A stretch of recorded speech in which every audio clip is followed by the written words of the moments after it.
Hello everyone, আসসালামু আলাইকুম। কেমন আছেন আপনারা সবাই? আশা করি নিশ্চয়ই ভালো আছেন। আমিও আপনাদের দয়ায় আলহামদুলিল্লাহ ভালো আছি। আজকে চলে আসছি বিটরুটের নুডলস রান্না করব। তো এখানে প্রথমে নুডলসগুলো সিদ্ধ করে নেব। প্যানে পর্যাপ্ত পানি দিয়ে নুডলসটা সিদ্ধ করে নেব। সিদ্ধ করা হয়ে গেলে নুডলসটা ছেঁকে নেব। এখানে আরেকটা প্যানে দিয়ে দিলাম সরিষার তেল।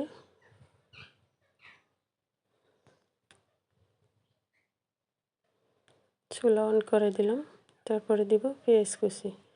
তারপর এখানে সবজি হিসাবে নিয়েছি আমি বিটরুট কুচি, গাজর কুচি, টমেটো, ধনেপাতা, এগুলো দিয়ে আজকে নুডলস রান্না করব।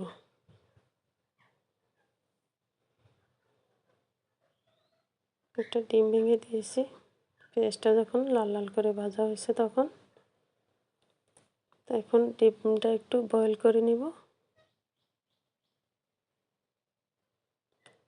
এই তো ডিম ভাজা হয়ে গেছে।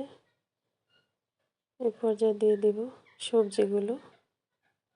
এই যে এখানে আমি সবগুলো সবজি মিক্স করে নিয়েছিলাম, ভালো করে ধুয়ে কেটে তারপরে মিক্স করে নিয়েছি। এখন এগুলো দিয়ে দেব ডিমের ভিতরে। তো দিয়ে ভালো করে সিদ্ধ করে নিব। তো এখন নুডলসে থাকা যে মশলা আছে সেটা দিয়ে দিলাম এবং এখন ভালো করে উল্টে পাল্টে নেড়ে ছেড়ে নিব। এটা হাফ সিদ্ধ হইলে তারপর আমি নুডলসগুলো দিয়ে দিব।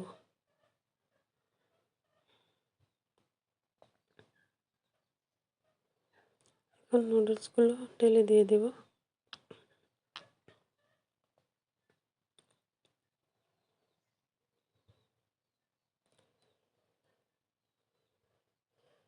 খুব সহজেই নুডলস রান্না করলাম বিটরুট দিয়ে।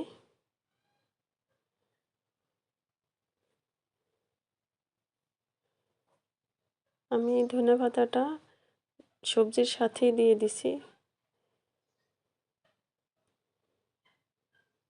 তো এখন নামিয়ে নিলাম। এই হলো আমার নুডলস। খুব সহজেই নুডলস রান্নার রেসিপি। তো কেমন লাগলো কমেন্টে জানাবেন। আজ এ পর্যন্তই। সবাই ভালো থাকবেন, সুস্থ থাকবেন, নিরাপদে থাকবেন। আল্লাহ হাফেজ।